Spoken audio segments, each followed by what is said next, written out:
Hello dear dear dear students, कैसे हो आप लोग सब? क्या हाल चाल? सब बढ़िया? सब चंगा सी? सो आज again we are back with the another lecture, जिसमें कि हम लोग सेंटर ऑफ मास को कंटिन्यू करने वाले हैं। जैसा कि आप लोग को ऑलरेडी मालूम ही है that we are studying centre of mass right now. तो हम लोग आगे की टॉपिक करेंगे सेंटर ऑफ मास की। और आज हम लोग पढ़ने वाले हैं एप्लीकेशन ऑफ सेंटर ऑफ मास और लीनियर मोमेंटम कंजर्वेशन, या उसको in short just momentum conservation भी कहते हैं। तो आज हम लोग ये दो टॉपिक करने वाले हैं। कौन कौन सा? एक एप्लीकेशन ऑफ सेंटर ऑफ मास और दूसरा लीनियर मोमेंटम कंजर्वेशन। तो बच्चों, अगर आप इस यूट्यूब चैनल पे नए हो तो मैं आपको बता दूं कि मैं कौन हूं और मैं क्या करता हूं शॉर्ट में जल्दी से। My name is Tejaswi Raj. I am a physics faculty. मैं बहुत ही प्रीमियम इंस्टीट्यूट में पढ़ा रहा हूँ already as a physics faculty, जो कि IIT जेई की प्रिपरेशन करवाता है। और मैंने मोर देन 10,000 स्टूडेंट्स को जेई के लिए अभी तक मेंटर और गाइड कर रखा है। ठीक है। और by the way, big news for you all, ऐसा आप लोगों ने कम्युनिटी पेज में भी देखा ही होगा कि अब हम लोग इंस्टाग्राम पे भी आ गए हैं। और इंस्टाग्राम पे भी अपना हैंडल जो है वो वही है जो हर जगह रहता है, @विज्ञान, WIGYAAN। ये अपना इंस्टाग्राम पे भी है यूजर नेम। तो आप इसको सर्च करो और आप यहाँ पर जाकर मुझे फॉलो कर सकते हो। यहाँ पर यूट्यूब चैनल से और क्लासेस से रिलेटेड सारे रेगुलर अपडेट्स आते रहेंगे, और साथ साथ मेरी रील्स और शॉर्ट वीडियोस आते रहेंगे, जिसमें मैं आपको टिप्स एंड ट्रिक्स बताऊंगा IIT जेई और नीट को कैसे क्लियर करना है उसके लिए। Okay, so this is all about it बच्चों। अब आज के हम लोग लेक्चर पे सीधा जंप करते हैं। सेंटर ऑफ मास का हमारा फोर्थ लेक्चर, जिसमें कि आज हम लोग एप्लीकेशन ऑफ COM कंप्लीट कर लेंगे और लीनियर मोमेंटम कंजर्वेशन हम लोग आज स्टार्ट करेंगे। और कोशिश करेंगे कि इसके मेन मेन कंसेप्ट हम लोग कवर कर लें जितना हो सकेगा। उसके बाद हम लोग, मुझे लगता है कि इसमें कम से कम 2 क्लास तो लगेंगे, यानी आज का लेक्चर और एक और वीडियो लेक्चर होगा जिसमें हम लोग इसकी बात करेंगे, एंड देन हम लोग कोलिजन पे जाएंगे। ओके, तो सेंटर ऑफ मास बेसिकली आज के ही लेक्चर में खत्म हो जाएगा। इसके बाद जो हमारा नेक्स्ट चैप्टर शुरू होगा वो होगा लीनियर मोमेंटम। तो बेसिकली सेंटर ऑफ मास के अंदर आता है, ये कोई अलग सा चैप्टर तो है नहीं। तो इसीलिए मैंने मेन चैप्टर का नाम तो सेंटर ऑफ मास ही रखा है। उसके आगे अपना लीनियर मोमेंटम और कोलिजन, उसी में सब टॉपिक्स। ओके, तो सर सबसे पहली बात, application of centre of mass होता क्या है? What do we mean by application of centre of mass? मतलब क्या है इसका? तो समझो, अगर मैं आपको बोलूं बच्चों कि एक प्लैंक है, ठीक है, प्लैंक या लकड़ी का टुकड़ा कुछ भी मान लो, और इस लकड़ी के टुकड़े के नीचे चक्का लगा हुआ है। इस लकड़ी के टुकड़े के नीचे चक्का लगा हुआ है, ठीक है, व्हील्स लगे हुए हैं। और ये एक स्ट्रेट रोड पर है, ठीक है, एक स्मूथ रोड पर है ये। ओके, इस तरीके से। अब यहां पर मान लो कि अगर एक कोई बच्चा खड़ा है, तो जो मैं रेड से नहीं करूंगा, मैं देखता हूँ कि रेड से करने पे आप लोगों को दिक्कत होती है वीडियो में देखने में। यहाँ पर एक बच्चा खड़ा है, ठीक है, स्मॉल m मास का, और इस प्लैंक का जो मास है वो है कैपिटल M। ठीक है, इस बच्चे का मास है स्मॉल m, प्लैंक का मास है कैपिटल M। और जो प्लैंक की लंबाई है वो है L। प्लैंक की लंबाई कितनी है? Capital L, capital L। ठीक है, आपसे ये पूछा जा रहा है कि अगर ये बच्चा यहां से, यानी स्टार्टिंग ऑफ द प्लैंक से, पॉइंट A से पॉइंट B पे चला जाए, अगर ये बच्चा पॉइंट ए से पॉइंट बी पर चला जाए, if this boy goes a distance L with respect to plane, मैं यहां पे लिख देता हूं, if this boy goes a distance L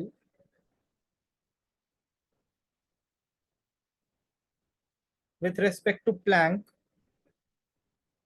ठीक है, तो प्लैंक पीछे कितना मूव करेगा? देखो, ऑब्वियस सी बात है, अगर ये बंदा आगे जाएगा तो ये प्लैंक है, इसके नीचे चक्का लगा हुआ है, ये सरफेस स्मूथ है, तो ये प्लैंक भी पीछे मूव करेगा।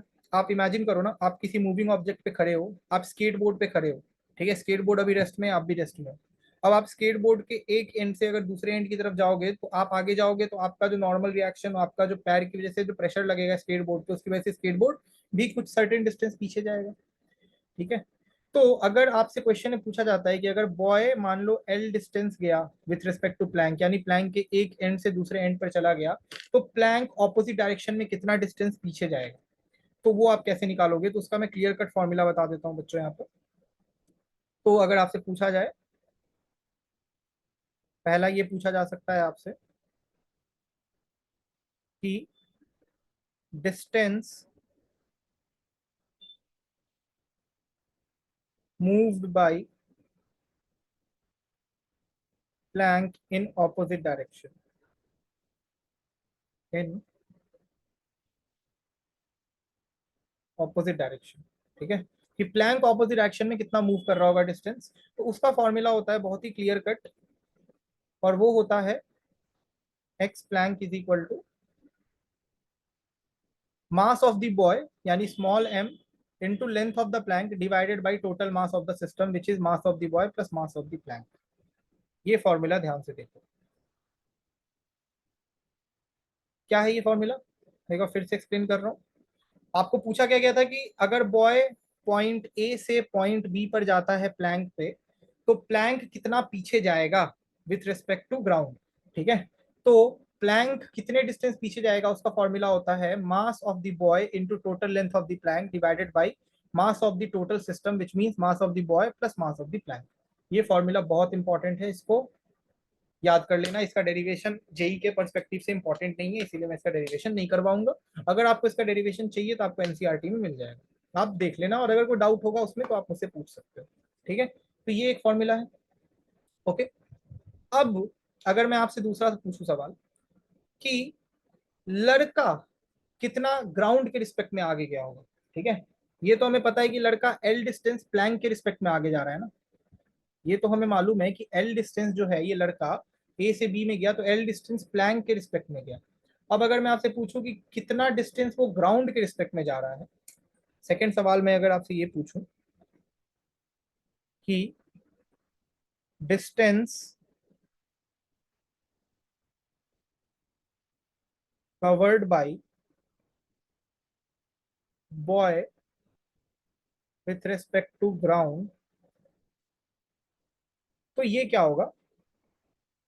तो इसका फॉर्मूला होगा x boy with respect to ground will be equal to mass of the plank into length of the plank divide by mass of the system, ठीक है। अब आप इसमें एक चीज नोटिस करना, जब हम लोग प्लैंक का डिस्टेंस निकाल रहे थे, हमने ऊपर में बॉय का मास लिया था।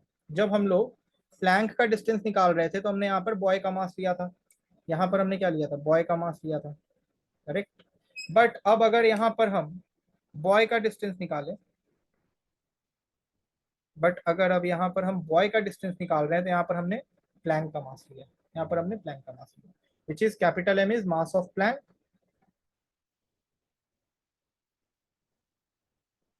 L is length of Planck,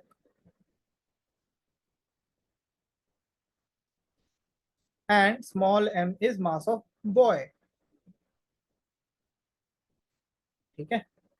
तो अगर हम प्लैंक का डिस्टेंस निकालेंगे कि प्लैंक पीछे कितना गया, तो हम न्यूमरेटर में बॉय का मास लेंगे, और अगर बॉय कितना आगे गया विथ रिस्पेक्ट टू ग्राउंड उसका डिस्टेंस निकालेंगे, तो हमें क्या लेना पड़ेगा? हमें क्या लेना पड़ेगा? ऊपर में न्यूमरेटर में मास किसका लेना पड़ेगा? प्लैंक का मास लेना पड़ेगा। इस तरीके से चीजें चलेंगी, ठीक है। तो घबराओ मत, अभी तो ये दो फॉर्मूले पहले तो एकदम अपने दिमाग में बैठा लो। एक अपना ये वाला फॉर्मूला एक्स प्लैंक वाला, अपना ये वाला फॉर्मूला एक, और ये अपना दूसरा वाला फॉर्मूला, इन दोनों फॉर्मूले को दिमाग में भी बैठा लो, एक जगह पे नोटबुक में नोट कर लो, वीडियो को पॉज करके। एंड देयर आफ्टर हम लोग इस पर अभी कोई क्वेश्चन करने वाले हैं, छोटे मोटे पहले मैं एग्जांपल दूंगा बेसिक लेवल के, देन अच्छे क्वेश्चन करेंगे, ठीक है। इसको नोट कर लेंगे जल्दी से। This is the x plank, ठीक है। डायग्राम नोट ना भी करो तो चलेगा, नोट्स में तो मिल ही जाएगा, डिस्क्रिप्शन में वीडियो के आपको सेशन नोट्स मिल जाएगा पूरा पीडीएफ, ठीक है। Okay, let us do some question, ठीक है। क्वेश्चन ये है, मान लो एक नदी है,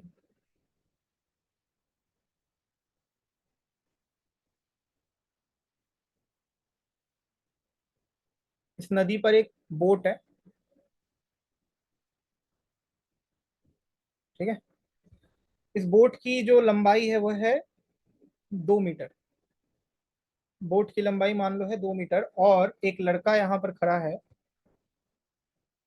बोट के इस एंड पे। ठीक है, इस एंड पे बोट के लड़का खड़ा है जिसका मास है 20 kg। लड़के का मास कितना है? 20 kg। ठीक है, और ये मान लो पॉइंट ए है बोट का, ये पॉइंट बी है, और बोट का मास दिया हुआ है 80 kg। ठीक है, तो अब अगर मान लो ये लड़का पॉइंट ए से पॉइंट बी की तरफ जा रहा है, ठीक है, if boy moves from A to B, तो अगर बॉय ए टू बी जाएगा लेफ्ट डायरेक्शन में, तो बोट राइट डायरेक्शन में सर्टेन डिस्टेंस आगे जाएगा। तो अगर हम वो निकाल दें कि पहले बोट कितना, अगर आपसे पूछा जा रहा है कि कितना डिस्टेंस बोट आगे जाएगा, यानी कितना डिस्टेंस बोट राइट की तरफ जाएगा, क्योंकि देखो इमेजिन करो ना, अगेन मैं समझा रहा हूँ। आप तालाब में एक नाव के ऊपर खड़े हो, नाव के एक किनारे से अगर आप दूसरे किनारे पे जाओगे तो नाव भी तो आप अपोजिट डायरेक्शन में थोड़ा डिस्टेंस ट्रैवल करेगा ना। आपसे वो अगर डिस्टेंस पूछा जाए, the distance travelled by the boat due to this, कि बॉय ए से बी में गया, तो हम क्या बोले थे आपको कि अगर आपको डिस्टेंस निकालना है डी बोट या एक्स बोट, तो उसके लिए बोट का डिस्टेंस निकालने के लिए न्यूमरेटर में बॉय का मास लेंगे, तो बॉय का मास 20। ठीक है, बॉय ने डिस्टेंस कितना ट्रैवल किया होगा ए से बी में? 2 मीटर, क्योंकि बोट की लंबाई 2 मीटर है, divide by total mass of the system which is boy का मास प्लस बोट का मास इज गिवन 80 kg, 20 + 80। तो जब आप इसको सॉल्व करोगे तो ये आ जाएगा 0.4 मीटर। तो ये आ गया डी ऑफ बोट या एक्स ऑफ बोट, जो भी बोलना है बोल सकते हो। ठीक है, और ये किस तरफ जाएगा बोट? राइट की तरफ। किस तरफ जाएगा? राइट की तरफ जाएगा। ओके, ये समझ आया? ध्यान से देखो, फिर से समझा रहा हूँ कि अगर बोट का हमें डिस्टेंस निकालना है कि अगर बॉय ए से बी की तरफ गया, ठीक है, बोट के एक किनारे से दूसरे किनारे बॉय गया, तो उसके ऑपोजिट किनारे जाएगा बोट, है ना, बोट उसके ऑपोजिट डायरेक्शन में डिस्प्लेस होगा। कितने डिस्प्लेसमेंट से डिस्प्लेस होगा, कितना ट्रैवल करेगा वो, तो उसके लिए हमने ये वाला फॉर्मूला लगा दिया, प्लैंक वाला फॉर्मूला। प्लैंक का फॉर्मूला क्या था? Mass of the boy into total length of the plank divided by total mass of the system. So mass of the boy कितना था? 20 kg, 20 into total length of the boat 2 metre, given है question में, divide by mass of the system 20 + 80। इसको जब solve करोगे तो 0.4 metre आएगा। और अगर बॉय लेफ्ट की तरफ जा रहा है तो ऑब्वियस सी बात है बोट उसके ऑपोजिट डायरेक्शन यानी राइट की तरफ जाएगा। क्लियर है इतना तो? अब अगर मैं आपसे पूछूं कि बॉय कितना डिस्टेंस ट्रेवल किया, एक्स बॉय या फिर डी बॉय, ठीक है, कितना डिस्टेंस ट्रैवल किया, तो बॉय के रिस्पेक्ट में अगर हमें बॉय का डिस्टेंस ट्रैवल करना बताना है तो ऊपर में न्यूमरेटर में बोट का मास लेंगे और नीचे में total mass of the system. ठीक है, तो बोट का मास इज गिवन 80, कितना लेंथ ट्रैवल किया बॉय ने? 2 divide by 80 + 20 total mass of the system. इसको सॉल्व करोगे तो आ जाएगा 1.6 मीटर लेफ्ट की तरफ। बॉय तो लेफ्ट की तरफ जा रहा है ना, तो एक्स बॉय इतना आ गया। ठीक है, तो अब क्लियर हुआ, एक चीज समझ आया कि बॉय जो है 1.6 मीटर जब लेफ्ट की तरफ जाएगा तो उस समय तक बोट 0.4 मीटर राइट की तरफ ऑपोजिट डायरेक्शन में जा चुका होगा। ओके, थोड़ा कॉम्प्लिकेटेड लग रहा है क्या? कोई बात नहीं, अगर ऐसा कॉम्प्लिकेटेड आप लोगों को लग भी रहा होगा तो अभी हम लोग और एग्जांपल करेंगे, बट एक बार इसको ऑब्जर्व करो। I want you to observe this.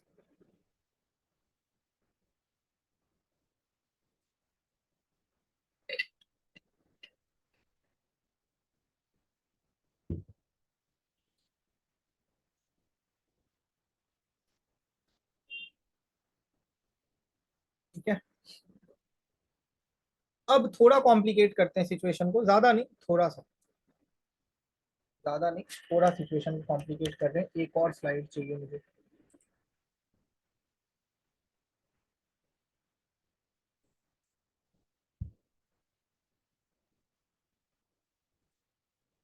ठीक है, सिचुएशन ये है कि मान लो कि एक प्लैंक है जो मासलेस है। ठीक है, ये प्लैंक क्या है? मासलेस है, प्लैंक का खुद का कोई मास नहीं है। ठीक है, यहाँ पर उसके एक किनारे पर एक इंसान, ए इंसान खड़ा है, दूसरे किनारे पर बी इंसान खड़ा है।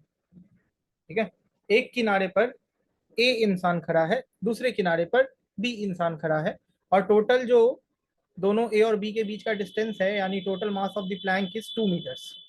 ठीक है, ए की जो वेट है वो है 40 kg, बी की वेट जो है वो है 60 kg।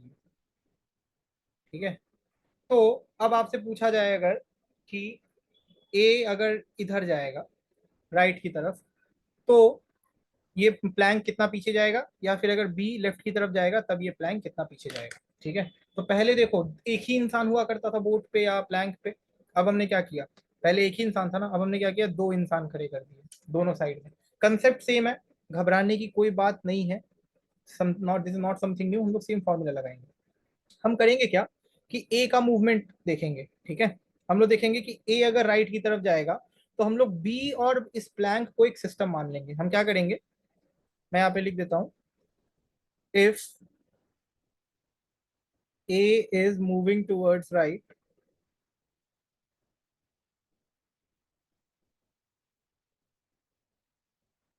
let's assume B and plank as one system। ठीक है, अगर A राइट की तरफ मूव कर रहा है तो B को और प्लैंक को एक सिस्टम मान लो। ठीक है, तो देखो समझो, अगर मान लो A 2 मीटर आगे गया होगा राइट की तरफ, अगर A 2 मीटर आगे गया होगा राइट की तरफ, तो B प्लस प्लैंक कितना लेफ्ट की तरफ पीछे गया होगा, अगर हमें ये निकालना। अगर मैं आपसे बोलूं कि ए 2 मीटर राइट की तरफ गया, ठीक है, तो बी प्लस प्लैंक जो एक सिस्टम है वो लेफ्ट की तरफ कितना डिस्टेंस ट्रेवल किया होगा, तो उसके लिए हम क्या करेंगे, ए का मास लेंगे। ठीक है, 40 into length is 2 divide by 40 plus 60 is the total mass of the system. इसको जब सॉल्व करोगे तो ये आएगा 0.8 मीटर लेफ्ट की तरफ। ऑब्वियस सी बात है, अगर ए राइट की तरफ जा रहा है तो ये जो पूरा सिस्टम है हमारा बी का और मासलेस सिस्टम जो है प्लैंक का, ये लेफ्ट की तरफ जाएगा ऑपोजिट डायरेक्शन में, ये अपना आ गया। बट अगर मैं अब बोलूं कि नहीं, मैं ए और प्लैंक को सिस्टम ले लूं और बी अगर हम लेफ्ट की तरफ मूव करवा दें, तो ए प्लस प्लैंक कितना हो जाएगा, तो उसके लिए हम क्या लेंगे, ए का मास ले लेंगे। उसके लिए हम क्या ले लेंगे, ए का मास ले लेंगे ना। अगर हमें ए प्लस प्लैंक निकालना है तो सॉरी उसके लिए बी का मास ले लेंगे, माई बैड। उसके लिए हम लोग बी का मास लेंगे। क्या कर रहे हैं हम लोग, देखो ध्यान से, हम बी को एज अ सिस्टम माने हैं ना, सॉरी बी को हम लोग क्या मान रहे हैं कि बी मूव कर रहा है, और ए और प्लैंक को एज अ सिस्टम माने है ना, तो बी का मास लेंगे। बी का मास कितना है, 60, डिस्टेंस ट्रेवल किया 2, 60 प्लस 40, इसको सॉल्व करोगे तो आ जाएगा 1.2 मीटर, राइट। तो अब यहाँ पर एक चीज ध्यान से देखना, फंडा जो है मेन फंडा समझने वाला, जब हमने बी को और प्लैंक को एक सिस्टम माना, ठीक है, तो ए के 2 मीटर राइट जाने की वजह से 0.8 मीटर बी और प्लैंक दोनों लेफ्ट की तरफ गए। जब हमने ए और प्लैंक को सिस्टम माना तो बी के लेफ्ट 2 मीटर जाने से ए और प्लैंक 1.2 मीटर राइट गए। तो अगर मैं बताऊं कि नेट कितना प्लैंक मूव किया होगा, तो हम इन दोनों को सब्ट्रैक्ट कर देंगे।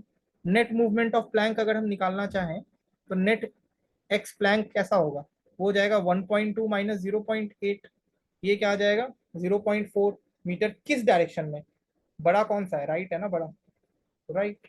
बड़ा मतलब इसकी राइट की मैग्नीट्यूड ज्यादा है ना, राइट में से लेफ्ट को घटा रहे हैं तो बचेगा क्या, राइट ही बचेगा ना। ठीक है, तो 0.4 मीटर राइट गया होगा प्लैंक, इन दोनों की ए और बी की मूवमेंट की वजह से। देखो मूव तो दोनों एक साथ एक दूसरे की तरफ कर रहे थे, बट हमने क्वेश्चन को आसान करने के लिए एक को रेस्ट पे मान लिया, दूसरे को मूव करवाया, और एक तरीके से जो रिलेटिव वेलोसिटी में किया करते थे वही चीज करी, और हमें फाइनल आंसर मिल गया। Observe this, observe this slide ध्यान से। देखो ज्यादा पिक्चर्स मैंने इसीलिए नहीं चिपकाया है क्योंकि ये सब थियोरेटिकल टॉपिक है नहीं ज्यादा, इसमें फॉर्मूले हैं, न्यूमेरिकल्स हैं। कुछ लोगों को मैं देखता हूँ यूट्यूब पे पूरा एनिमेशन एंड ऑल डाल देते हैं, कोई फर्क नहीं पड़ता, उससे कुछ सीखने को नहीं मिलेगा, वो बस तुम्हें खुश करने के लिए होगा वो वीडियो। तुम खुश हो जाओगे, क्वेश्चन ढंग का एक भी नहीं बनेगा। बट मैं जो पढ़ा रहा हूँ, जो कंटेंट दे रहा हूँ, मैं बकवास की बातें नहीं करता ज्यादा, वीडियो में आप देखते होगे, क्योंकि मैं टिकटॉक टीचर नहीं हूँ, टिकटॉक जनरेशन वाला टीचर नहीं हूँ। मुझे जैसी टीचिंग पसंद है मैं वैसे ही करता हूँ थोड़ी। हम लोग सीरियस टॉपिक पढ़ रहे हैं, इंपॉर्टेंट टॉपिक पढ़ रहे हैं जेई के परस्पेक्टिव से, तो अच्छे अच्छे कंसेप्ट करेंगे, अच्छे अच्छे क्वेश्चंस करेंगे, आलतू फालतू की एनिमेशन एंड ऑल की जरूरत नहीं है, वो डिस्ट्रैक्शन है, सिंपल। ठीक है, समझ आ गया ना। चलो अब ये देखते हैं, अ 20 kg kid is sitting in a 60 kg boat.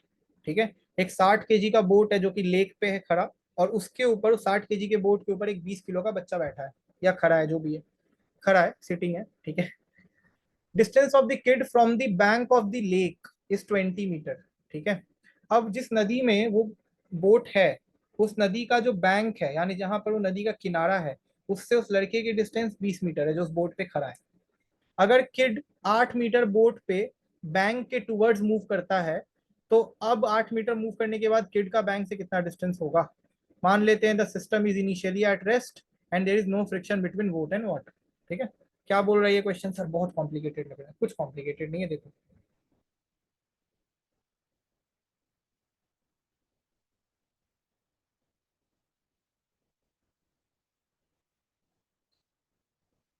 मान लो यहाँ पर पेड़ पौधे हैं, ये बैंक है। ठीक है, यहाँ पर झोपड़ियाँ हैं, जैसे बीच में नहीं रहता गोवा के बीच पे। ठीक है, और ये अपना पानी है यहाँ पे, यहाँ पे। ठीक है, अब इस जो पानी है, ये पॉइंट क्या है? अपना बैंक है रिवर का, जहां पर रिवर का किनारा है। ठीक है, अब देखो, यहाँ पर एक बोट है, एक नाव है ना। लड़का कहाँ पर खड़ा है? यहाँ पर खड़ा है। लड़के की वेट कितनी है? 20 kg। बोट की वेट कितनी है? 60 kg। ठीक है, अब देखो, इनिशियली लड़के का डिस्टेंस लेक से कितना है? 20 मीटर। यानी अगर मैं देखूं तो मैं बोलूंगा कि यहाँ से बैंक ऑफ द रिवर, यानी यहाँ तक का डिस्टेंस जो है वो कितना इनिशियली? 20 मीटर। अब बोला ये जा रहा है कि लड़का वो इधर 8 मीटर की तरफ अगर मूव करता है, 8 मीटर अगर ये लड़का मूव करता है टूवर्ड्स दी बैंक, यानी बैंक की तरफ, यानी राइट साइड की तरफ। ठीक है, तो अब फाइनल 8 मीटर मूव करने के बाद उसका डिस्टेंस बैंक से कितना होगा? ठीक है, ये इनिशियल डिस्टेंस था, फाइनल डिस्टेंस पूछा जा रहा है। तो अगर बच्चा 8 मीटर आगे जाएगा तो बोट सर्टेन डिस्टेंस पीछे जाएगा, ये तो हमें ऑब्वियस सी बात है, पता है। बच्चा अगर 8 मीटर आगे जाएगा बोट पे खट चल के, तो बोट सर्टेन डिस्टेंस पीछे जाएगा। हमें क्या निकालना है? बच्चे का distance with respect to ground, क्योंकि बैंक से ही हमें फाइनल डिस्टेंस उसका निकालना है। तो अगर बच्चे का डिस्टेंस निकालना है तो मास किसका लेंगे? बोट का लेंगे। 60, डिस्टेंस कितना था इनिशियली? 20 मीटर, बट बच्चे ने कितना मीटर ट्रेवल किया है? 8 मीटर, तो हम लोग ये लेंगे 8 मीटर। ठीक है, divide by total mass of the system is 60 + 20, तो ये कितना आएगा? ये आएगा 6 मीटर। ठीक है, अब देखो, बच्चे ने जब 8 मीटर ट्रैवल कर लिया, ठीक है, पहले वो 20 मीटर दूर था किनारे से रिवर के, अब उसने 8 मीटर जब ट्रैवल किया, ठीक है, तो 8 मीटर ट्रैवल करने के बाद बोट पे उसका डिस्टेंस अब किनारे से 6 मीटर की दूरी पर है। ठीक है, अब वो किनारे से अब वो ग्राउंड के रिस्पेक्ट में उसका डिस्टेंस 6 मीटर है। तो फाइनल डिस्टेंस क्या होगा? फाइनल डिस्टेंस क्या होगा? 20 - 6। पहले 20 था, अब और 6 मीटर उससे करीब आ गया। पहले 20 मीटर दूर था किनारे से रिवर के, अब 20 में से 6 मीटर और वो करीब आ गया, तो 20 - 6 कर देंगे ना। तो अब फाइनली वो कितने मीटर दूर है किनारे से? 14 मीटर। तो ये आंसर नहीं होगा, this is not the answer, याद रखना। This will be your answer. ये आंसर नहीं है, ये बस हमने निकाला कि बच्चा अगर बोट पर चल रहा है तो ग्राउंड के रिस्पेक्ट में वो कितना आगे गया होगा। ठीक है, और बच्चा मान लो ग्राउंड के रिस्पेक्ट में अब यहाँ पर होगा। ठीक है, तो बच्चा यहाँ से यहाँ कितना ट्रैवल किया? यहाँ से यहाँ ट्रैवल किया बच्चा 6 मीटर। तो अब फाइनल उसका डिस्टेंस कितना आ गया? 6 - 20, which is nothing but 14 metre. Nothing but 14 metre. Observe करो इस क्वेश्चन को। Observe this question my dear dear dear dear dear friends.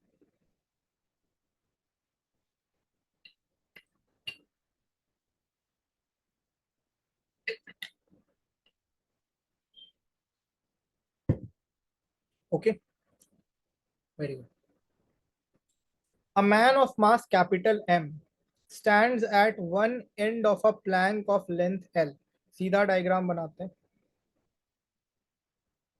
एक प्लैंक है, प्लैंक है तो उसके नीचे हम चक्का लगा देंगे, व्हील्स। ठीक है, ये ग्राउंड पे। ठीक है, प्लैंक का लेंथ कितना दिया हुआ है? L। ठीक है, एक आदमी है जिस पे खड़ा है, आदमी का मास कितना है, एम, कैपिटल एम, ठीक है। और ये फ्रिक्शनलेस सरफेस है, गिवन ए क्वेश्चन में ये सब, ठीक है, which lies at rest on a frictionless surface. The man walks to the other end of the plank, अगर ये एंड ए है और ये एंड बी है, तो अब फाइनली बच्चा यहाँ पर कहीं पर है खड़ा, प्लैंक की अदर एंड पर, ये फाइनल पोजीशन है बच्चे का या मैन का। प्लैंक का mass is m/3, capital m/3, यानी बॉय का मास का 1/3। Then the distance that the man moves with respect to the ground will be what. अब ग्राउंड के रिस्पेक्ट में आदमी ने कितना मूव करा होगा ये पूछा जा रहा है, प्लैंक के रिस्पेक्ट में नहीं पूछ रहा है कि बच्चा कितना या आदमी कितना आगे गया होगा, ग्राउंड के रिस्पेक्ट में कितना गया होगा, ठीक है, ये पूछा जा रहा है। तो ग्राउंड के रिस्पेक्ट में पूछा जा रहा है तो कौन सी मुश्किल की बात है, एक्स मैन अगर हमें निकालना है, ठीक है, एक्स मैन, वाओ। तो मास किसका लेंगे, मास लेंगे प्लैंक का m/3 into total distance travelled l divided by m+m/3। कर दो ना सॉल्व, इसको सॉल्व करोगे तो आएगा l/4। तो ग्राउंड के रिस्पेक्ट में मैन ने l/4 डिस्टेंस ट्रेवल किया, डिस्टेंस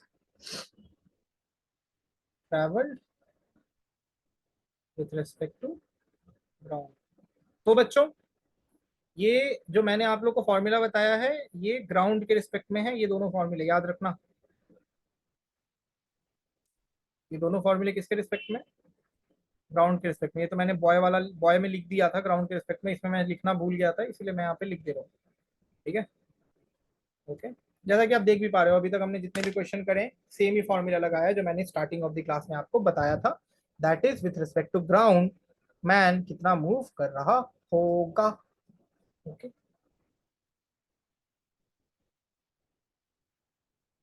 अब देखो, अ मैन वेइंग 80 kg, एक आदमी है 80 किलो का, ठीक है, 80 किलो का, it is standing at the centre of a flat boat and he is 20 metre from the shore, shore मतलब again bank of the river, यानी रिवर के किनारे से 20 मीटर की दूर पर है। 8 मीटर वो बोट पर चलता है टुवर्ड्स द शोर एंड वो फिर रुक जाता है, देन हॉल्ट्स यानी रुक गया। बोट की वजन 200 किलोग्राम है, तो वो शोर से कितने दूर पर है। सिमिलर क्वेश्चन है ना जो हमने किया था, क्या इसमें डायग्राम बनाने की जरूरत है, एक्स बॉय निकालना है with respect to ground, mass of the boat is how much 200, travel उसने कितना किया है towards the shore 8 metre, total mass of the system is 200 + 80, इसको सॉल्व करोगे आएगा 40/7।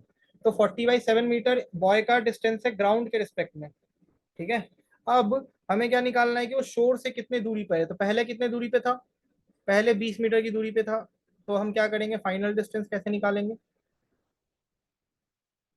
कि फाइनल डिस्टेंस यानी पहले जितना दूर पर था उससे अब जितना दूर पर है उसको माइनस कर दो, ये आ जाएगा कि अब एग्जैक्टली 100/7 मीटर दूरी है उस मोटे आदमी जो 80 किलो का आदमी है उसका बैंक ऑफ द रिवर, ठीक है।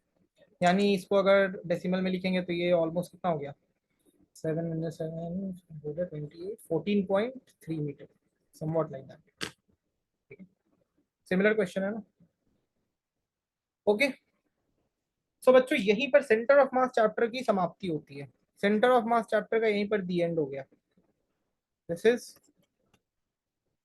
दी एंड ऑफ सेंटर ऑफ मास,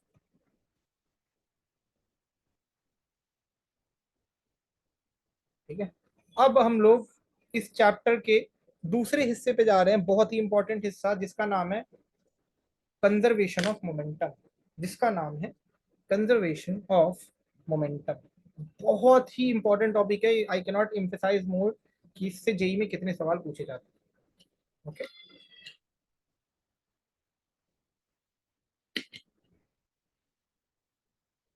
देखो पहले स्टेटमेंट पढ़ो कि क्या बोल रहा है, ठीक है।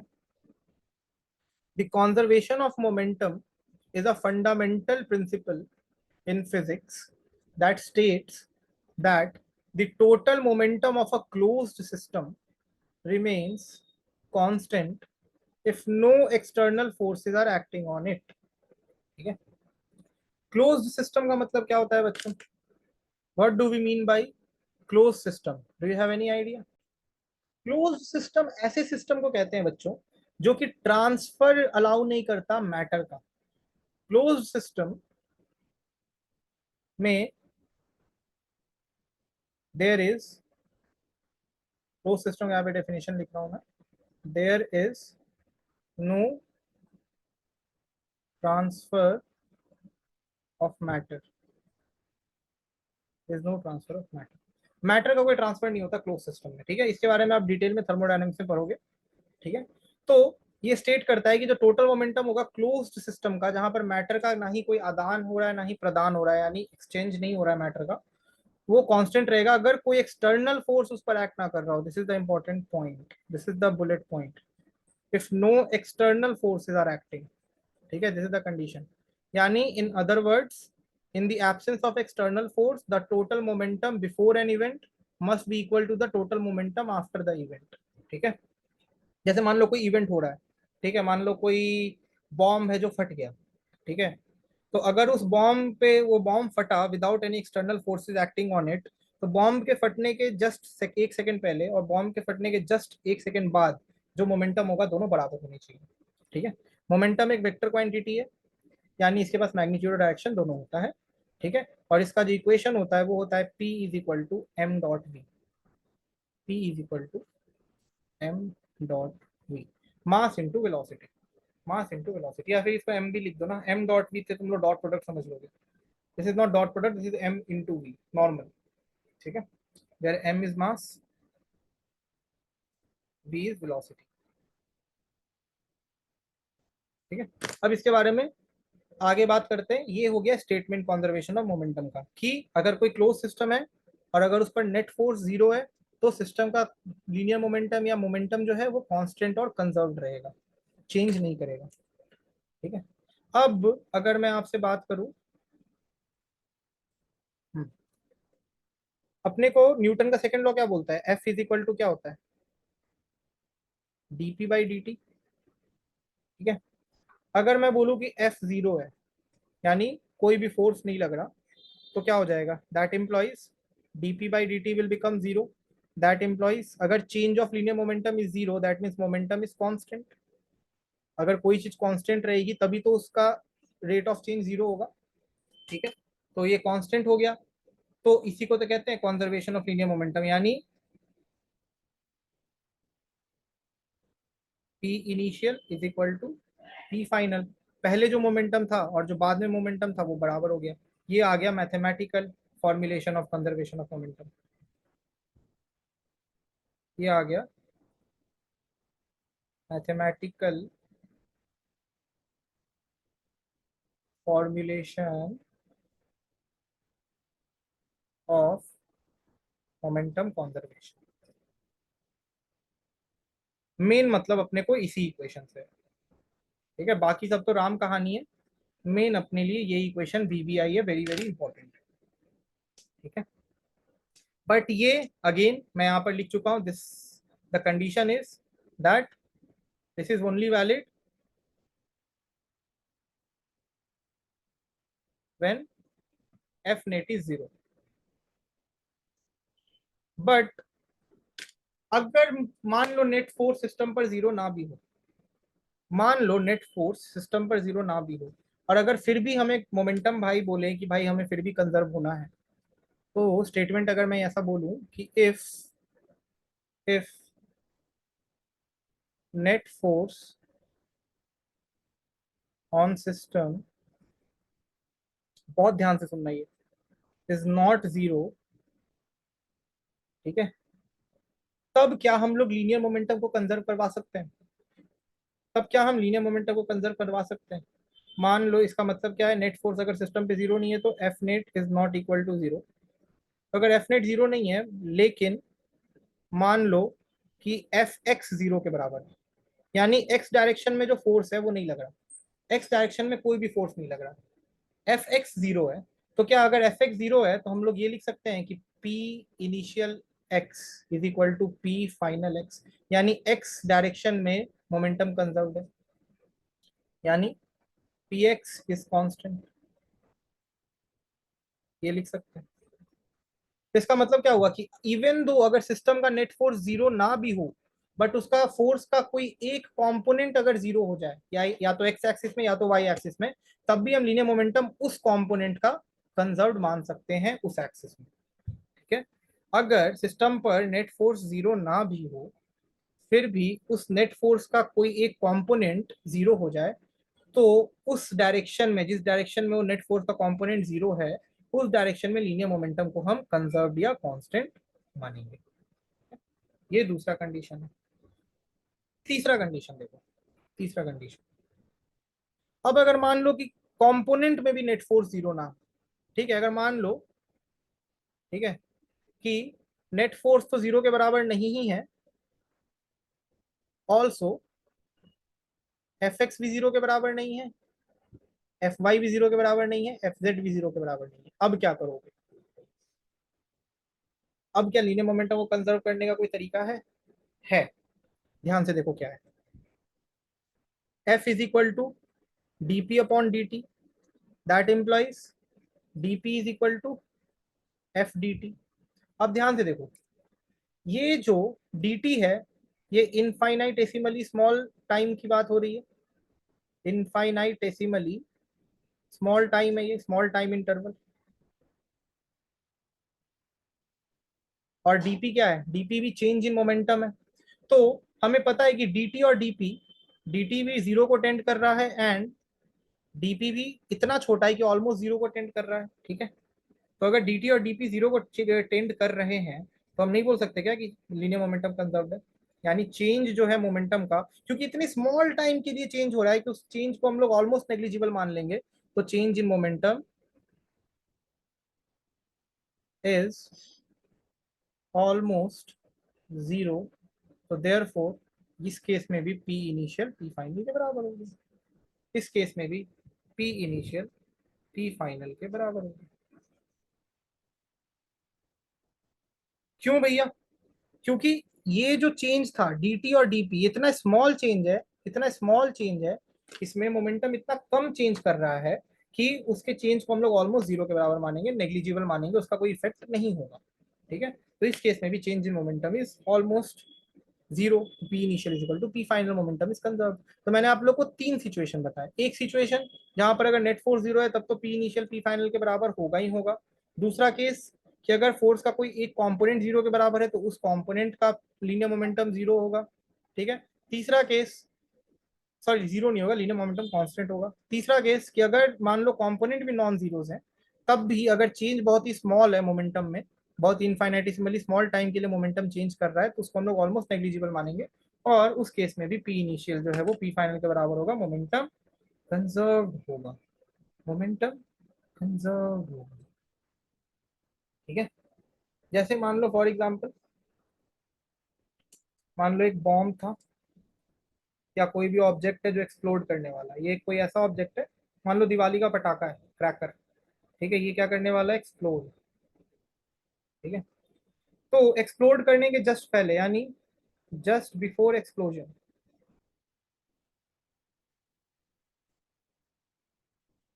और यहाँ पर अगर मैं बोलूँ just after explosion,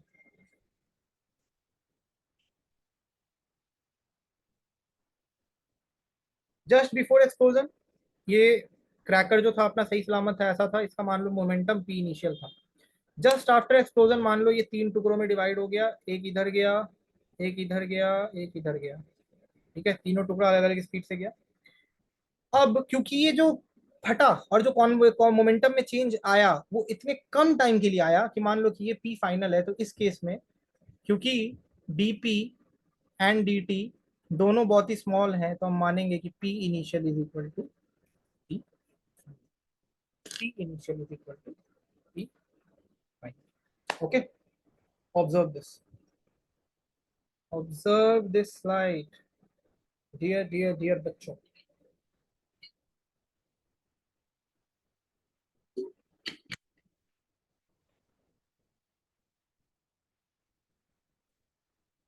are we understanding it?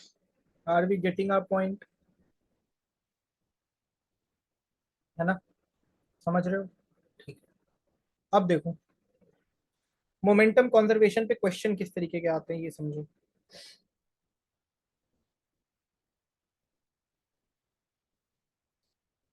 Questions pattern on momentum conservation. ठीक है, तीन तरह के क्वेश्चन आते हैं। एक आता है बेसिक क्वेश्चन, अपना बेसिक लेवल का क्वेश्चन जिसमें पी इनिशियल पी फाइनल लगेगा। सेकंड आता है जिसमें रिलेटिव वेलोसिटी का कंसेप्ट लगता है या रिलेटिव मोशन का कंसेप्ट लगता है। थर्ड आता है जो एक्सप्लोजन वाले केसेस होते हैं, जो मैंने अभी आप लोगों को छोटा सा उसका एग्जांपल दिया। और फोर्थ जो है वो है कोलिजन, जो कि एक अलग चैप्टर ही है। तो इसमें जो डिफिकल्ट पार्ट है वो ये है, कोलिजन इज डिफिकल्ट, और रिलेटिव मोशन वाला पार्ट भी थोड़ा आप लोगों को डिफिकल्ट लगेगा। बाकी दोनों आसान है, ये दोनों थोड़े डिफिकल्ट है। तो जब मैं ये दोनों पढ़ाऊंगा तो बड़े ध्यान से कंसंट्रेशन के साथ। ये क्या हो गया भैया? अरे नहीं करनी स्क्रीन रिकॉर्डिंग नहीं। हाँ, तो जब मैं ये पढ़ाऊंगा, सॉरी, जब मैं ये पढ़ाऊंगा तो बड़े ध्यान से देखना दोनों, ठीक है? रिलेटिव मोशन और कोलिजन बहुत ध्यान से समझना, बहुत ध्यान से कोशिश करना इसको ग्रास्प करने की, बिकॉज बहुत दिक्कत हो जाएगी अगर ये क्लियर नहीं हुआ तो।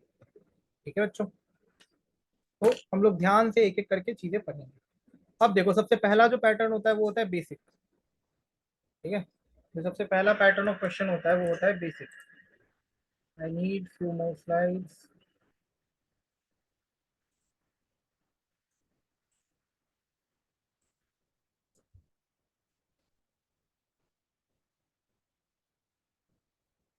बेसिक लेवल का क्वेश्चन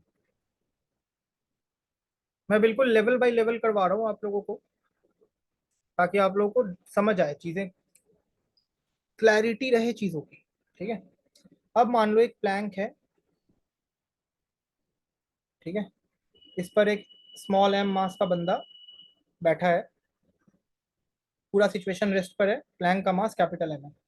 अब मान लो ये बंदा इस पर से कूद जाता है, इस प्लैंक पर से यू स्पीड से आगे की तरफ, इस प्लैंक से ये बंदा जंप कर लेता है यू स्पीड से। ठीक है, विथ रिस्पेक्ट टू ग्राउंड, है ना, u with respect to ground. Ground के रिस्पेक्ट में उसकी वेलोसिटी यू है, जिससे कि वो प्लैंक से जंप कर रहा है। ठीक है, तो हमें प्लैंक की स्पीड बतानी है, हमें प्लैंक की स्पीड बतानी है। ठीक है, तो अब हम क्या करेंगे, कैसे इस क्वेश्चन को करेंगे? बेसिक लेवल का क्वेश्चन है, देखना इसमें पी इनिशियल और पी फाइनल का नॉर्मल फॉर्मूला लगेगा, बेसिक। अब ये प्लैंक ऐसा था, इस पे से बंदा कूद गया, जंप कर गया। ठीक है, यू वेलोसिटी से, एम मास का बंदा। तो अगर ये बंदा इस प्लैंक से कूदा होगा तो प्लैंक भी पीछे की तरफ गया होगा थोड़ा। आप इमेजिन करो, आप किसी एक टेबल या चेयर पर, चेयर नहीं, आप किसी स्केटबोर्ड पर या किसी ऐसे स्टेज पर जो कि मूविंग स्टेज है, जिसके नीचे चक्का लगा हुआ है। ठीक है, उस पर आप खड़े हो और आप उसके कोने से कूद जाओगे, तो आपके कूदने की वजह से जो नॉर्मल रिएक्शन लगेगा पीछे की तरफ, उसकी वजह से प्लैंक थोड़ा पीछे की तरफ जाएगा। तो प्लैंक मान लो पीछे की तरफ स्पीड से जाता है वी प्लैंक, हमें यही तो निकालना है। ठीक है, तो इस केस में क्या पूरे सिस्टम पे कोई एक्सटर्नल फोर्स लग रहा है? No sir, F net zero है पूरा सिस्टम का, तो यहाँ पर लीनियर मोमेंटम कंजर्व होगा, तो लगा देंगे p initial is equal to p final. P initial यानी जब रेस्ट पे था पूरा सिस्टम, मोमेंटम जीरो था। पी फाइनल, पी फाइनल क्या होगा? बच्चे का momentum capital M, sorry small m, अरे गलती हो गई भैया, बच्चे का मास कम है, स्मॉल एम इंटू यू। ठीक है, अब नेगेटिव एक्स एक्सिस में जा रहा है प्लैंक, तो माइनस लगाएंगे because momentum is a vector. So M into capital M into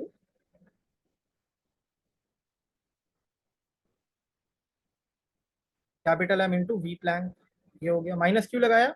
क्योंकि velocity is in the negative X axis.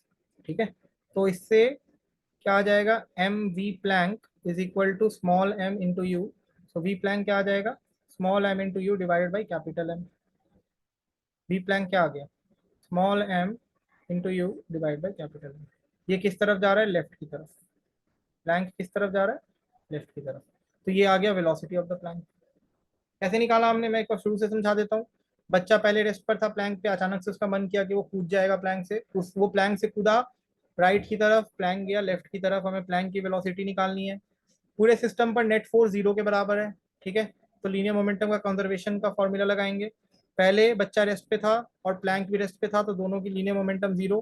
बाद में जब बच्चा कूदा यू वेलोसिटी से, तो एम यू प्लैंक की velocity minus M V, because plank negative X axis में जा रहा है और मोमेंटम इज अ वेक्टर, हमने इक्वेट कर दिया, v2 निकाल लिया, वेलोसिटी ऑफ द प्लैंक हमें मिल गया। ठीक है, ये है एक बेसिक लेवल का क्वेश्चन। ठीक है, ये क्या है, बेसिक लेवल का क्वेश्चन। अब रिलेटिव मोशन की अगर हम बात करें कि अगर रिलेटिव मोशन का कंसेप्ट लगा दें, हमने क्या सोचा कि अब थोड़ी डिफिकल्टी लेवल बढ़ा देते हैं और अगर रिलेटिव मोशन का कंसेप्ट लगाएं, ठीक है, तो कैसे बनाएंगे। तो मान लो कि ये एक प्लैंक है, इस पर एक बच्चा खड़ा है, स्मॉल एम मास का, प्लैंक का मास है कैपिटल एम, शुरू में सिस्टम पूरा रेस्ट में। ठीक है, अब क्वेश्चन में क्या बोल रहा है, ध्यान से सुनो। क्वेश्चन में ये बोल रहा है find the speed of the Planck, find the speed of the plank if the boy jumps with speed u। अब एक चीज नोटिस करना, आपको लग रहा होगा सर ये तो सेम ही क्वेश्चन है जो आपने पिछला वाला करवाया था। नहीं बच्चे, ये सेम क्वेश्चन नहीं है। पिछले वाले में बोला हुआ था कि यू स्पीड उसकी ग्राउंड के रिस्पेक्ट में है, बट क्या इस बार कोई भी ऐसा बताया गया है कि बच्चा जिस स्पीड से कूद रहा है यू स्पीड से, वो किस रिस्पेक्ट में यू स्पीड से कूद रहा है, ग्राउंड के रिस्पेक्ट में कूद रहा है या प्लैंक के रिस्पेक्ट में कूद रहा है, क्या ऐसा कुछ भी बताया गया है? No sir. तो जब भी क्वेश्चन में ये ना बताया जाए कि बॉय की स्पीड या मैन की स्पीड किस चीज के रिस्पेक्ट में है, अगर ये गिवन ना हो, तो आप अज्यूम करोगे कि जिस सरफेस पे वो खड़ा था उसके रिस्पेक्ट में बात की जा रही है। आप क्या अज्यूम करोगे कि बॉय अगर प्लैंक पे खड़ा था तो उसकी स्पीड यू प्लैंक के रिस्पेक्ट में बताई गई है, अगर क्वेश्चन में गिवन नहीं है तो। So we assume U to be speed of boy with respect to plank. ये बिल्कुल अपने दिमाग में बैठा लेना, ये स्टेटमेंट। ठीक है, अब देखो, सीधी सी बात है कि उसकी प्लैंक के रिस्पेक्ट में वेलोसिटी यू है, इनिशियल मोमेंटम और फाइनल मोमेंटम अगेन कंजर्व्ड रहेगा, वाई, बिकॉज कोई एक्सटर्नल फोर्स तो लग नहीं रहा। ठीक है, और हमें दोनों मोमेंटम की हम बात करते हैं किसके रिस्पेक्ट में, ग्राउंड के रिस्पेक्ट में। ठीक है, तो इनिशियल मोमेंटम क्या, जीरो, जब पूरा सिस्टम रेस्ट पे है। फाइनल मोमेंटम क्या हो जाएगा, mass of the boy small M into U M मान लेते हैं। ठीक है, प्लस मान लो प्लैंक पीछे की तरफ जा रहा है। ठीक है, प्लैंक किस तरफ जा रहा है, पीछे की तरफ। अगर हमने वेक्टर साइन ले लिया तो डायरेक्शन दिखाने की जरूरत नहीं है। Mass of the plank capital M VP, vector sign ले लिया तो माइनस लिखने की जरूरत नहीं है, वी अंडरस्टूड इट। ठीक है, तो यहाँ पर यू एम क्या है, velocity of man with respect to ground है, ये याद रखना। और वीपी क्या है, velocity of plank with respect to ground. ठीक है, बट हमें तो पता ही नहीं है ना कि मैन की वेलोसिटी ग्राउंड के रिस्पेक्ट में कितनी है। क्या हमें ये मालूम है कि मैन की वेलोसिटी ग्राउंड के रिस्पेक्ट में कितनी है? Do we know that? No sir, we don't know that. तो अगर हमें ये नहीं मालूम है तो हमें ये निकालना पड़ेगा पहले रिलेटिव वेलोसिटी का कंसेप्ट लगाकर। तो लगाते हैं रिलेटिव वेलोसिटी का कंसेप्ट। हमें क्या पता है, velocity of man with respect to plank which is what, it is U. ये क्या हो जाएगा, U M minus V P which is equal to U, है ना, U M minus V P is equal to U हो जाएगा। तो अब अगर यहाँ से हम ये वाला इक्वेशन में इसकी वैल्यू सब्स्टिट्यूट करें तो क्या क्या है हमारे पास, zero is equal to mass into velocity of man, ठीक है, plus m, v m in v m minus u, v m. रुक जाओ रुक जाओ रुक जाओ, तुम लोग कंफ्यूज हो जाओगे, मुझे पता है। स्टेप बाय स्टेप करता हूँ मैं, स्टेप बाय स्टेप। पहले तो वो वाला इक्वेशन फिर से लिखते हैं। जीरो इज इक्वल टू क्या था अपने पास equation, zero is equal to mass of the boy into initial velocity of the boy plus mass of the plank into. ठीक है, हमें एक चीज पता है, v m minus vp is what, u के बराबर है। ठीक है, दो इक्वेशन है, तो ये क्या हो जाएगा, zero is equal to mass into velocity of mass of the boy into velocity of the boy यानी मैन जो भी है, mass of the man into velocity of the man plus mass of the plank, velocity of the plank क्या होगा, mass of the man minus U, ये substitute कर दिया, mass of the man, velocity of the man minus U. इसको जब solve करोगे तो ये आ जाएगा M U is equal to V M M plus M. यहाँ से सब्स्टिट्यूट कर दिया, घबराना मत। ठीक है, तो वी एम कितना आ जाएगा, यानी velocity of the man with respect to ground, finally हमें क्या मिल जाएगा, M U divide by M plus.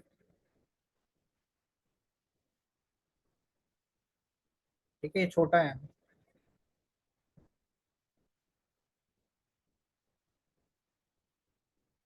ठीक है, छोटा है। ओके।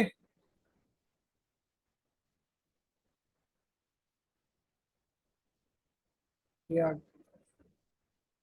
अब अगर मैं आपसे बोलूं कि प्लैंक की वेलोसिटी कितनी होगी, तो प्लैंक की वेलोसिटी यहाँ से क्या हो जाएगा, V M mass of the velocity of the man minus initial velocity. तो वीपी क्या हो जाएगा, velocity of the man is how much, M U by M plus small M minus U. इसको सॉल्व करोगे तो आ जाएगा minus small M U divide by M plus. ये आ गया velocity of the plank. Negative sign indicates कि वो ऑपोजिट डायरेक्शन में जाएगा with respect to man. Negative sign क्या इंडिकेट कर रहा है, it will go in the opposite direction with respect to man. बात समझ आई। तो रिलेटिव वेलोसिटी के कंसेप्ट में या रिलेटिव मोशन के कंसेप्ट में हम लोग इस तरीके से चीजों को सॉल्व करेंगे, इस तरीके से चीजों को सॉल्व करेंगे। ठीक है, अब आओ देखते हैं, एक दो क्वेश्चन करते हैं। What is the required velocity of the gun. ठीक है, पहले ये देखो, ये समझ आया, ऑब्जर्व करो। सबसे पहले हमने क्या किया, initial momentum is equal to final momentum with respect to ground, क्योंकि नेट फोर्स जीरो है, तो वो फॉर्मूला लगा दिया। यहाँ पर हमने पूरा रिलेटिव वेलोसिटी का कंसेप्ट लगाया इतने दूर। ठीक है, यहाँ से हमने दो इक्वेशन जो हमें मिला, एक इक्वेशन ये था, इक्वेशन नंबर वन, दूसरा this is equation number two, दोनों को लगाकर ये इससे velocity of man with respect to ground निकाला, उससे velocity of plank with respect to ground निकाल दिया, सिंपल। ठीक है, कोई दुख दर्द तकलीफ नहीं है, होगी तो कमेंट सेक्शन में बता देना। क्वेश्चन देखो, क्वेश्चन से ज्यादा अच्छे से समझ आएगा। What is the required velocity of the gun. ठीक है, what is the required velocity of the gun of mass 8 kg when a bullet of mass 10 gram is fired from it with velocity of 400 metre per second. एक बंदूक ठीक है ना, बंदूक का मास कितना है, 8 kg।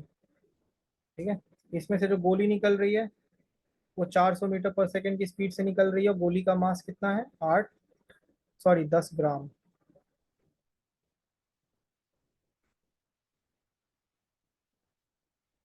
10 ग्राम। ठीक है, हमें बताना है कि रिक्वायल वेलोसिटी गन की क्या होगी, यानी अगर गोली आगे की तरफ बढ़ेगा तो गन पीछे की तरफ कितना जाएगा। रिक्वायल मतलब होता है कि यार गन चला रहे हो ना, जब आप गोली मारते हो ना तो गन पीछे की तरफ झटका खाता है, वो झटका बताना है, ये गन पीछे की तरफ कितना जाएगा। ठीक है, कितनी वेलोसिटी से जाएगा। तो रिक्वायर्ड वेलोसिटी ऑफ गन निकालनी है हमें, again with respect to ground.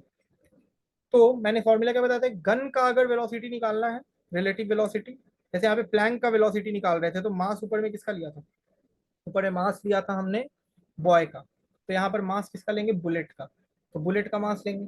ठीक है, तो बुलेट का मास कितना है, 10 ग्राम, इसको किलोग्राम में कन्वर्ट करेंगे तो 10 × 10⁻³ किलोग्राम इनटू वेलोसिटी किसका लेंगे, देखो ऊपर में velocity of the bullet which is 400, you अपना आ गया, डिवाइडेड बाई नीचे में इक्वेशन में क्या था, total mass of the system, यानी 10 × 10⁻³ प्लस 8।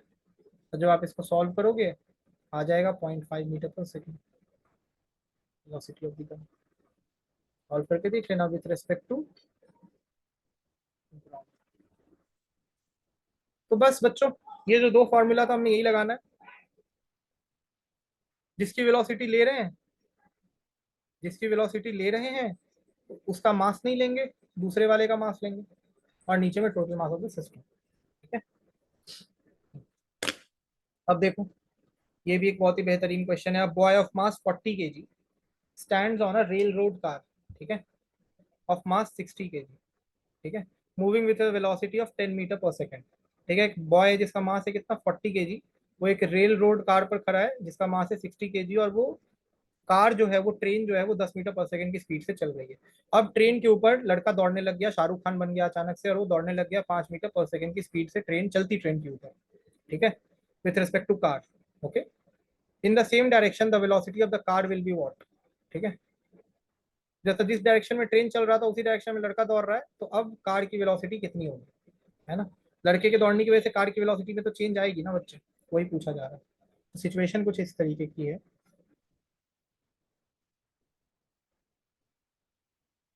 ये है रेलगाड़ी अपनी, ठीक है। ये पूरी रेलगाड़ी जा रही है 10 मीटर पर सेकंड की स्पीड से इनिशियली। इनिशियली इसके ऊपर एक छोरा खड़ा है, अपना छोरा, एक लड़का खड़ा है, ठीक है, 40 किलो का, और वो अभी रेस्ट पे है, ठीक है। बट अचानक से उसको जोश चढ़ता है, और ये ट्रेन का मास कितना है, 60 kg। अब लड़के को अचानक से जोश चढ़ा, और लड़का ट्रेन पर, मैं ट्रेन को एक साथ बना रहा हूँ ऐसे, लड़का ट्रेन पर अब मूव करने लग गया कुछ वेलोसिटी से, ठीक है, सर्टेन वेलोसिटी से, ठीक है, 5 मीटर पर सेकंड की वेलोसिटी। तो अब लड़का जब 5 मीटर पर सेकंड की वेलोसिटी से मूव कर रहा है, तो ट्रेन की वेलोसिटी भी चेंज होगी। तो मान लेते हैं ट्रेन की वेलोसिटी v है, ठीक है। तो लड़के की वेलोसिटी अब क्या हो जाएगी, ट्रेन की वेलोसिटी जितनी थी उसमें और 5 मीटर पर सेकंड ऐड हो जाएगा, क्योंकि लड़के की जब लड़का जब 5 मीटर पर सेकंड से चलती ट्रेन पे दौड़ रहा है, तो चलती ट्रेन की स्पीड के साथ एडेड है उसकी एक्स्ट्रा स्पीड। तो लड़के की टोटल स्पीड हो गई चलती ट्रेन की स्पीड प्लस 5 मीटर पर सेकंड एडेड स्पीड, ठीक है। अब देखो, यहाँ पर दिया हुआ है velocity of the boy respect to the train. तो velocity of boy with respect to train क्या है, velocity of boy minus velocity of train, correct. Velocity of boy with respect to train क्या है, 5 मीटर पर second given in the question. Velocity of boy is velocity of boy, velocity of train हम मान रहे हैं v, ठीक है। तो वेलोसिटी ऑफ बॉय अपने को यहाँ से कितना आ जाएगा, v+5, ठीक है। इसको मान लो इक्वेशन नंबर 1। अब लीनियर मोमेंटम कंजर्वेशन लगा देंगे। तो लीनियर मोमेंटम कंजर्वेशन लगाएंगे तो p initial is equal to p final. पहले पूरा सिस्टम रेस्ट पे था, नहीं, 10 मीटर पर सेकंड की स्पीड से चल रहा था। तो बॉय का जो स्पीड मास है वो कितना है, 40, उसकी वेलोसिटी भी 10, ट्रेन का मास 60, उसकी वेलोसिटी भी 10, ये अपना पी इनिशियल आ गया। अब पी फाइनल कितना हो जाएगा, ट्रेन की वेलोसिटी से मास 60, वेलोसिटी वी, प्लस बॉय की वेलोसिटी 40 मास उसकी, और वेलोसिटी बॉय की कितनी आई थी अभी ग्राउंड के रिस्पेक्ट में, v+5, ये आ गया पी फाइनल, ठीक है। तो अब इसको इक्वेट कर दोगे, तो इससे जो वेलोसिटी आएगी वो आएगी 8 मीटर पर सेकंड। तो बॉय की velocity with respect to ground is 8 meter पर सेकंड। ओके, क्लियर है, क्लियर है, ठीक है। ऑब्जर्व करो इसको, क्या ही किया है इसमें, हमने कुछ तो किया ही नहीं, बस रिलेटिव वेलोसिटी का कंसेप्ट।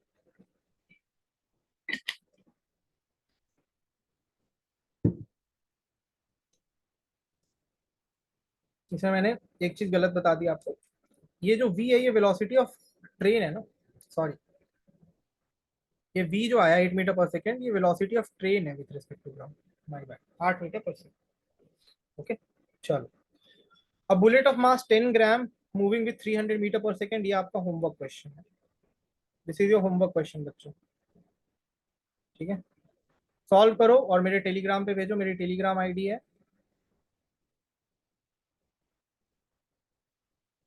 तेजस्वी राज 010, ये उसका यूजर नेम है।